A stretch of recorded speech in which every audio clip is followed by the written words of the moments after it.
Xin chào quý bà con đã trở lại với channel của Trung.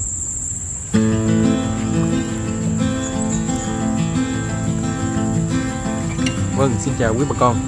Để có được một cái kênh YouTube mà có hàng trăm ngàn lượt theo dõi mình, có hàng triệu lượt xem mỗi cái video mình làm ra, đó là một cái điều rất là tuyệt vời cho những YouTuber. Tuy nhiên mà để mà làm được như vậy đó là một điều không đơn giản tí nào. Là mình phải, nội dung của mình phải hấp dẫn, cái nội dung của mình phải là thu hút được người xem, mà mình luôn thay đổi nội dung luôn có giá trị cho người xem thì người ta mới xem mà mới theo dõi kênh của mình được. Và để được một cái lượng sub hàng trăm ngàn subscribe như vậy, hàng trăm người theo dõi, hàng trăm ngàn người theo dõi như vậy và hàng trăm triệu lượt xem như vậy, đó là một cái điều ước mơ của những YouTuber. Và mới đây, ngày 24 tháng 11 vừa rồi nè, mới đây nè, có một YouTuber người nước ngoài, anh ta tên là Julie Marlborough. Cái kênh của anh ta tên vậy. Cái lượt theo dõi của anh ta là mọi người biết bao nhiêu không? Quý bà con biết bao nhiêu không? 600 mấy chục ngàn người. Và lượt xem của anh ta là lên đến hàng trăm triệu lượt xem. Anh ta làm về game, về trò chơi.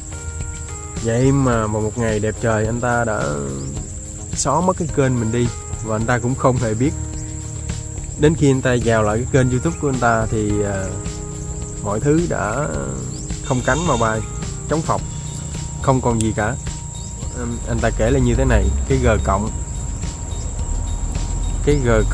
của YouTuber đó là anh ta không có xài tới và thấy nó không có giá trị, nên anh ta đã vào cái G cộng và xóa cái tài khoản của mình đi.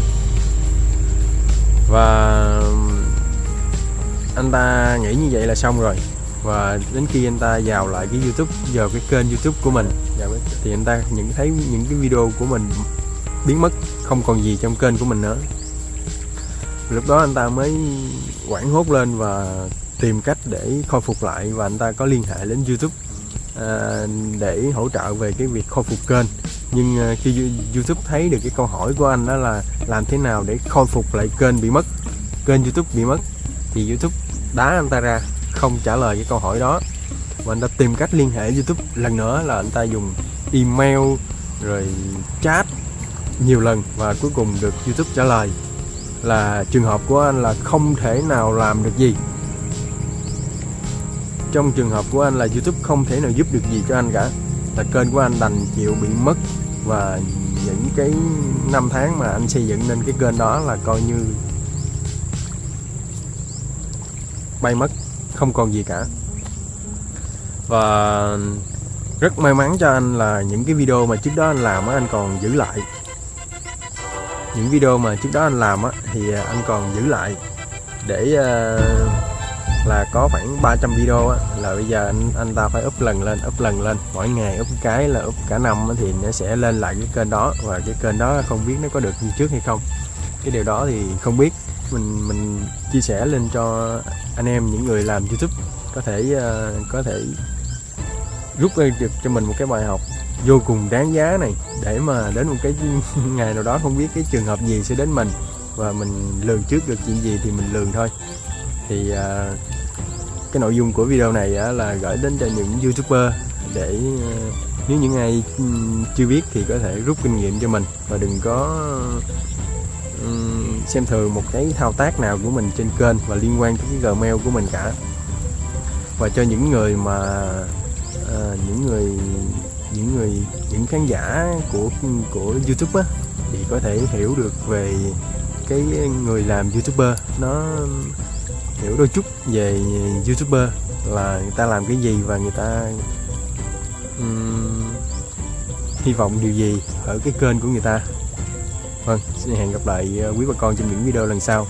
Nếu quý bà con thấy yêu thích thì có thể nhấn like và chia sẻ cho nhiều người cùng xem.